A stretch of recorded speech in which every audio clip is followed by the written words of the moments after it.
everyone, welcome back to my channel. My name is Rachel. I make quilts on this channel and I show you the whole process I go through. Today we are sandwiching a quilt, putting the 3 layers together ready for quilting. The quilt that I'm working on is this 9-patch Scrappy Stars quilt. This was part of a quilt-along, so some of you might be making this quilt at home. Let me know in the comments if you are. My version is a rainbow from a red, orange, yellow, green, blue, indigo and violet stars. I'm making this one for my niece who's 4 and I'm really happy with how the front, the top has turned out. It is gorgeous if I don't say so myself. It is scrappy in the center of the stars. The 9-patch is scrappy, so it did use up a lot of my scraps. It also used up scraps from my mum's stash, and also the white pieces, are all variations with small little patterns on them. They're all scraps as well. Although I did go out and buy the white fabric for this quilt. So I'm really happy with it. If you like this quilt pattern, you can find the link to that below and you can give it a go yourself. So today I wanted to do something different than I usually do. And that's because you guys inspire me. I made a video a few months ago now that really blew up and went viral, and it was talking about alternate backs for your quilts. So I use a lot of secondhand sheets from the op shop to back my quilts, and I also piece backs together with scraps, and that's just to save on the cost of the backing fabric. But reading through all your comments, you really inspired me to try something different. Usually I just go with plain cotton fabric, whether that is a sheet or quilting fabric. And you out there around the world, you back your quilts with all sorts of things. And that really got me thinking, I'd like to do something different, step outside my comfort zone, and that's thanks to you guys. So in my last video, I mentioned that I might want to start or make a quilt with minky as a back because it's sort of trending in the world of quilting at the moment, and I'm seeing lots of people talk about it or use it, and it's very soft. Because I'm making this for a little girl, I thought, well, that would be really soft and cuddly. Maybe I'll give that a go. However, I did get comments then that got me thinking about, okay, what would actually be best for my audience, the little girl, her family, my sister, and my values as well, I guess my beliefs. So that all has to come into play to make your decision. So let me walk you through. I did go to Spotlight, I had a look at the minkies, I had a look at other synthetic fibered fabrics.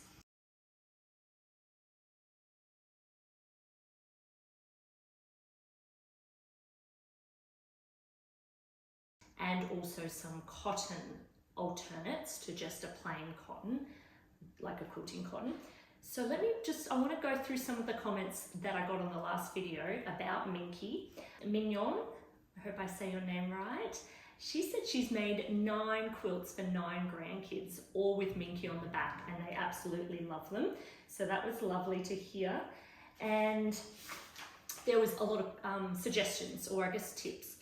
So Bead in Mummy said Minky won't wash and dry as the same as the cotton front will, because it's cotton versus synthetic, so to keep that in mind. Also, I wanted to tell you, Minky does not breathe. This was Sherry. Minky does not breathe and can't be used for bedding for babies or toddlers that can't move their head when they're asleep if it's covering their face. So that was really something to consider. And then there's the environmental impacts. So Jilly Dilly said it's like minky fabric, crude oil-based fabric fibers that never degrade, end up in the air, ocean, fish, your lungs and your stomach. And Caroline S. also said she was concerned about the microscopic plastics that they would give off, their impact to the environment and to your health. So there were some suggestions instead. Gilbert suggests that velvet fabric can also be good because Minky has a stretch and the velvet fabric doesn't. And Marie Smith said she backs all her quilts for her grandchildren with flannelette, which is also super soft, and her grandkids loved that. So I've been thinking about it, and I went to the Spotlight, our fabric store, and I looked at them all, I touched them all. I decided I do want to go with the cotton fabric because of that synthetic giving off the microplastic ideas. I don't want to contribute to that. Also breathable. Something I thought about was fire as well. So my sister and her little daughter, the niece that's getting this quilt, they do live in an area that sort of has forest behind them. You never know when, you know, the house fires occur, and I don't want my little grandchild, my grandchild, what am I talking about? Not yet. I don't want my niece. If there's a fire, the synthetic would burn and melt and stick to skin, whereas cotton burns to an ash. Something to consider. Also, we are in Brisbane, it's very hot, so cotton is breathable. In the end, I landed on, I wanted to use a cotton fabric. I'm going with the flannelette for something different, because at the end of the day, I did want to go an alternate fabric that I haven't used before, so I can learn alongside you guys with your help. So I've gone with the flannelette, and this is the color I've chosen. Okay, I've washed it. So I think it was Jill who recommended washing your flannel beforehand because it will shrink. Okay, and this did shrink. And look how much flint came out in the wash. That was in the flint container. Look how much came off. So definitely pre-wash your flannel. And also, I've already pieced this together, so make sure that's the right size. So we're gonna lay this out, lay out my wadding. I'll tell you what type of wadding I use. I get a lot of questions about that, and we'll sandwich this quilt together. Before I lay out the backing, I always get so many comments about this table. Yes, it was an antique door that we had found at an antique shop and fell in love with. We actually had it hanging on the wall at one stage, but when we came to this house, we thought we'd make a perfect dining table, so my husband just got glass fitted for the top and bought online some steel black legs to go on it, so it is an antique. So my back, the flannelette, is down on my table first. This is a tabletop method that I like to use. Once I did it once, I never went back to going on the floor. The idea is the weight of the fabric hanging over the table is what keeps your fabric taut. Okay, so I'm not using masking tape on the floor anymore. And I didn't give this flannelette an iron, but I will just run my hands over it like this, spreading from the middle to the edge. Okay, I'm not too worried that it has a few crumples in it, because that will just add to the deliciousness of the quilt anyway. I don't need it to be perfect. I didn't want to iron it and really press those fibres down and flatten them. I think it would not be good, but you could if you wanted to. Okay, let's talk about this batting that I use. This is probably one of the biggest questions I get on my channel, is what batting do I use? It seems to be very different to what you usually use in America, but I'm not sure. You'll have to let me know about that. It is an American company, American brand. It says made in USA with pride. It's a legacy. So it is called a natural cotton wadding, needle punched with stabilizing scrim for added support is what it's called. It's a grab and go bolt. So it's 90 inches by 9 yards worth. The reason I buy it in bulk like this is because I make a lot of quilts, and this makes it really economical to buy it in bulk like this.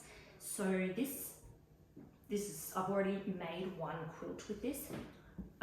Usually I can get 3 queen size quilts out of a bolt, plus extra for other little projects. Okay, so there's plenty on here, and Spotlight. If you live in Australia, Spotlight often has these bolts on sale. What did it cost me? I think it cost me, I can't remember now. Are they $80 when they're in a bolt on sale? I think it was about that, Australian dollars. So I did think it was 100% cotton, but when I was just looking before, it does say it's 93% cotton, 7% polypropylene. Is that how you say that? Fibre, which is a plastic. So 93% cotton, you've got to be happy with that. So I roll this out and then I've got to go grab my scissors to cut this. So this batting is really thin, and so it has a lovely drape and flow to it, and that's why my quilts, if you've seen some of my quilts, they are quite flowy and drapey, and it's perfect for me living in Brisbane because it is hot and we can use them in the summer with our sheet, and it's beautiful and light. So this does have also, one side is bumpy and one side is smooth, and that's because it's needle pressed, needle felted almost. So it doesn't really matter which side is up and which is down.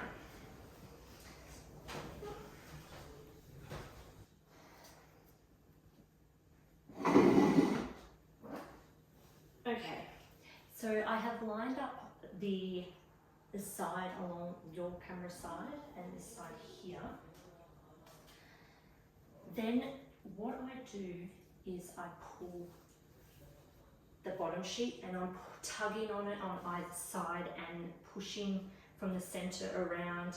I'm peeking under and pulling, and so you're just manipulating and playing with the fabric until you're happy that both layers are flat.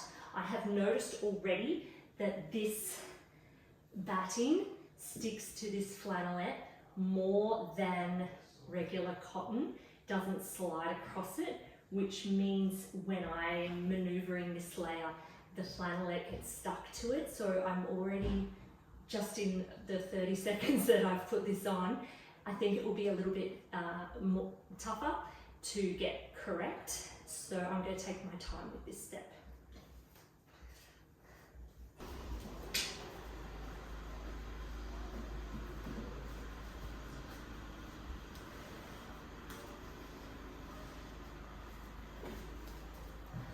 You can feel a bulge in there.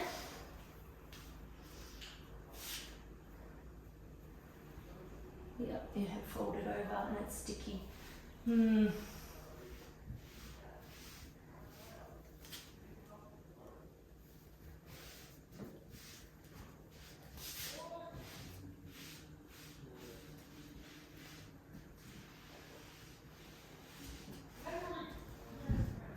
Because this back has seams in it as well, one of the seam went across here. So I just feel that to make sure it is definitely still sitting in the open position and it's not twisted. All right, with your hands from the center outwards, pushing away from the center at the same time, I'm feeling for any part of the fabric that might be folded up. What's that called? Folded up. Not completely flat. I'm not happy with this area here. I can feel a bump. What's going on? I might just tug on this side. I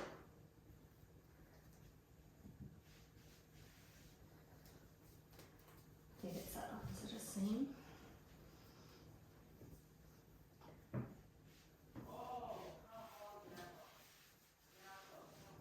That's better.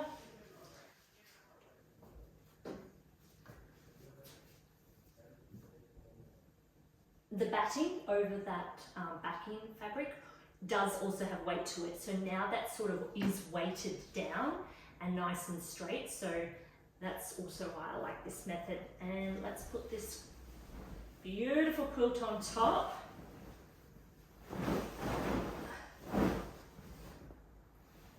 Oh, love it. So I'm just looking here. I need to give myself a bit of space. Oops. Oh. Very big quilt.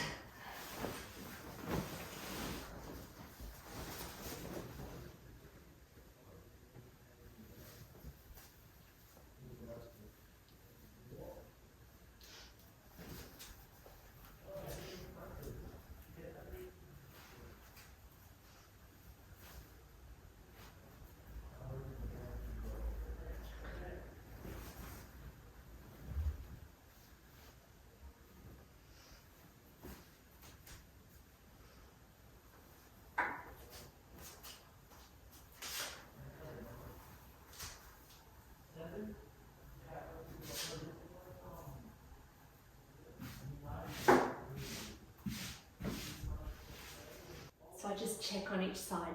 Definitely do I have batting, and definitely do I have backing going right to the edge of the quilt.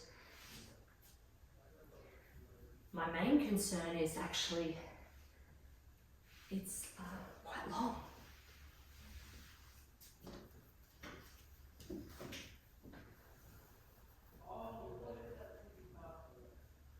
So it just fits on.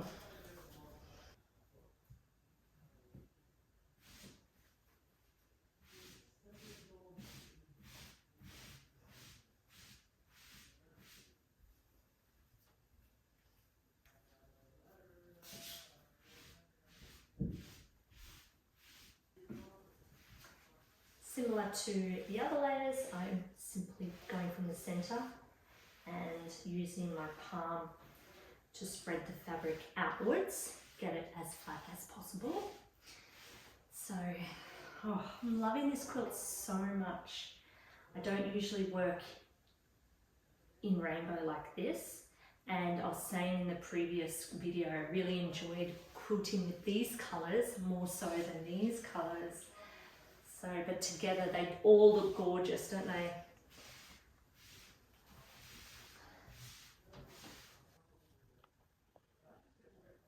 So I use safety pins.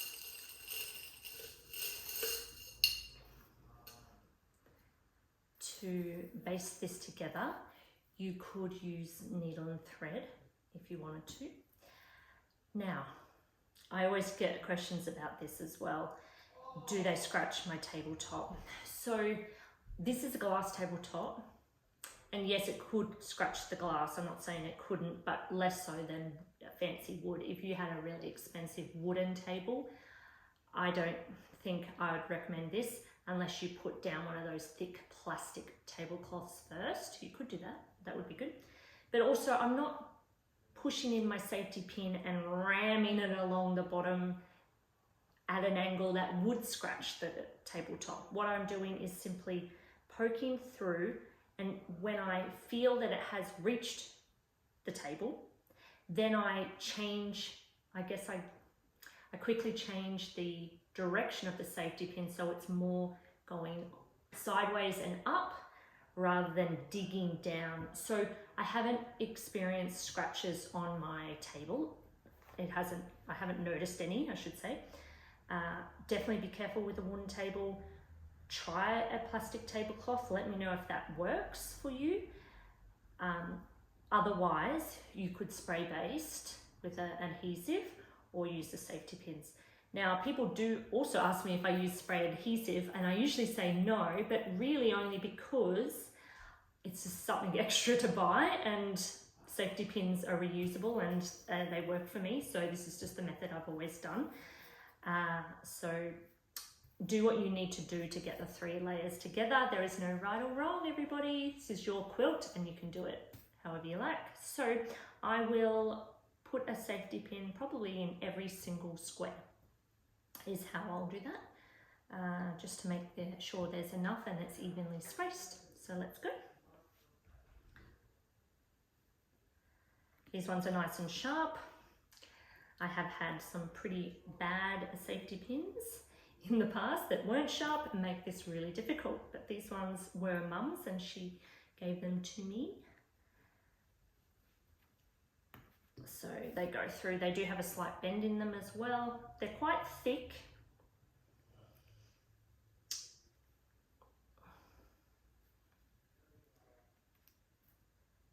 And I have them closed for safety. some people do say that you could leave them open in your jar, but if you've seen one of my other videos, they that scared me. They were very sharp and I kept pricking myself, and I was not happy with Mum, who had left them all unopened. Who had left them all open. But then in the comments, a lot of you said that they're supposed to be like that, but not doing it, you guys. They're closed for me, so they're safe because they are safety pins. They need to be safe, right? It might take a few seconds extra each one, but I've got time. It's okay. Well, not a whole lot of time. So anyway, I'm a school teacher. We've just been doing the marking and reporting for end of term. And I've just come home exhausted every night, and my daughter and son and husband were all sick with like tonsillitis and the flu at the same time. Luckily I didn't get sick, but I was very tired. So that's why you haven't had a video from me probably in, I think it's been 3, by the time this comes out, maybe 4 weeks, which I try to get a video out to you every 2 weeks. So I apologize, that's just because life has been busy for me and my job. And I hope you haven't been waiting for me, those that are doing the quilt along, to get to this stage, the sandwiching. I'm on school holidays now, I've got 2 weeks off, so I will be filming quilting this. So I think the video for the quilting shouldn't be too far behind this one, maybe another week. So when you have finished safety pinning what's on the table, you need to pull it so you can safety pin the sides. So I just grab 3 layers, pull it until the whole quilt is now on the table. I got very close with my batting, didn't I? And backing.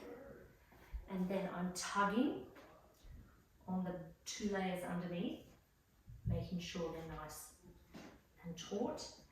And again, using my palm to pull, to drag that top over the 2 layers underneath. This is probably too close for comfort for me, but because the flannelette shrunk more than I thought it would, I didn't have a whole lot of it. This quilt is huge, and I'm not against, once I've quilted it, actually taking maybe an inch off these side blocks anyway. I'm okay with that. So that might be happening.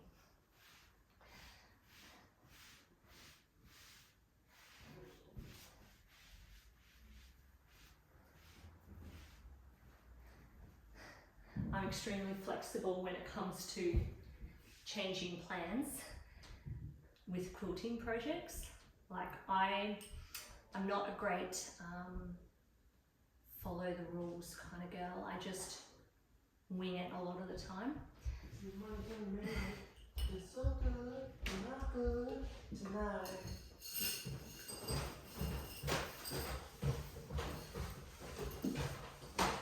Sorry, Mom. It's alright, do you like it?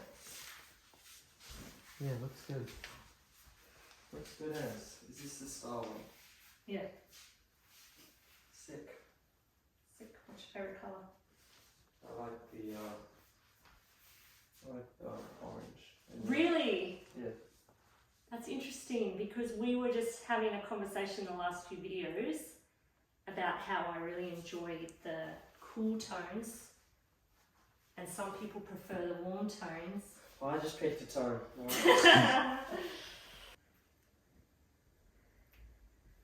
Nearly finished. I have also been putting a safety pin along the edge just to secure that in between the other 2. So all done. Once this is completely safety pinned, I can trim off the extra batting. I've got a lot here that will be in the scrap for my smaller projects. And then this can just be rolled up and ready to go for your quilting. Thank you so much for staying to the end of the video. I really appreciate it. Thank you for your comments that I'm sure you're going to make, because you guys always write me the most lovely comments. I thought I'd try something new for the people that stay right to the end. This secret emoji thing, that one, if you put that in the comments, I'll know that you stayed right to the end. And I'll see you in the next video. Goodbye, everyone.